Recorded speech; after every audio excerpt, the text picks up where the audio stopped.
Some people think that post-production is the only place where color correction can happen. Not so with MVS. Both the 6500 series and the 3000 feature standard RGB color correctors for every input, plus RGB color correction on every single aux bus. Now that part is a real time saver because you can adjust the feed to an on-set monitor, for instance, right from the switcher.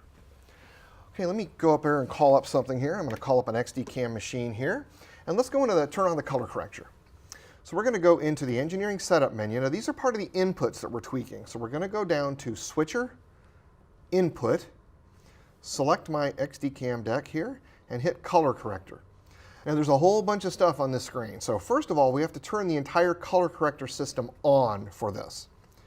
Next, let me show you really quick, we have what are called video process. Now this is essentially a slang term, would be TBC controls. I've got video gain, I've got chrominance gain, I've got hue, and I've got black levels.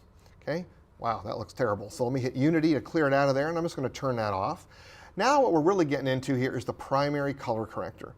Now primary color corrector is going to be an awful lot like painting a high-end studio camera. You have all the same kind of handles here. So we can come into here and hit black and adjust the red, green, and blue of the black areas.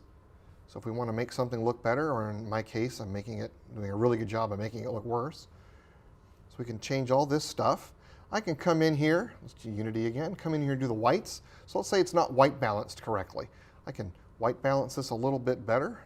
Change this, add some green, take some blue out, bring some more in, that kind of stuff, paint it a bit. I can also adjust the gamma of red, green, and blue.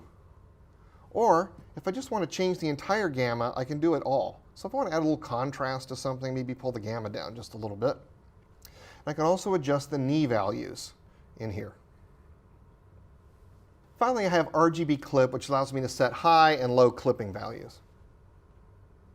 And I can do this for every single input into the switcher. Now let's talk about the color correctors on the aux bus outputs. So up here on my multi-monitor, I've got aux bus 1 and 3, and I can route those to anything I want to in here. So I think I'm going to leave it on this, these flowers. And then I'll come over here and we'll put it right back here on this motorcycle. Now, it's very important to know that we're changing something that has the potential of hitting on air. So there's a kind of a safety feature involved. So we're going to go into engineering setup, and under switcher, we're going to go down here and select key wipe frame memory color corrector. We're going to hit that and go to the color corrector submenu. All this menu does is allow me to turn on the ability to color correct. This is a safety feature because you don't want someone stumbling around another menu and changing one of your on-air monitors. So we're going to turn these two on, and then I'm going to go up here to the aux bus top menu. Now if you're using the ICP 6511 Sony touchscreen, it's going to be on one of these hard buttons right here called aux. If you're using a third party for a 3000, it's the same thing. You're going to hit the menu display and touch aux, take you to the same place. And this is going to look a whole lot like we had on the inputs. You can see here that aux 1 and 3 are the only ones that are enabled to let me turn color correction on. Notice how when I go to aux 2, the whole thing dims out so I can't use it.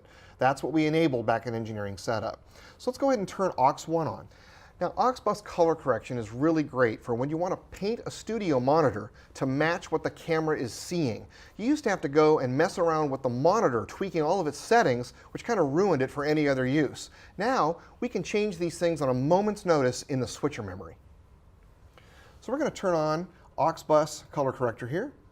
And again, we have the same kind of handles. I can do video process, which again are just TBC controls. So you can see aux bus 1 changing here. But where the real power comes to try to paint this to match a camera is under your primary color correction. So I can tweak the whites, in other words, the sunset shot here. I can put some blue into it. I can take some of the blue out of it. I can take some red down. Maybe it's too bright. Take a little bit of this down, tweak this, tweak the blacks. I have the same set of handles that I have on the input side. And again, when I've done a really good job of making it look absolutely terrible, I can hit Unity and bring it back. Let's tweak this a little bit more, and then I can come down here to aux 3 and do exactly the same thing. We can come over here, tweak this one. So you can see here that I've got two aux buses completely painted. Now again, using the aux bus color corrector is great for matching a monitor to a camera on set. But don't forget that input color correction is also important. Let's say a couple of cameras you brought in don't match perfectly and they don't have camera control units. You can easily fix that right on the switcher.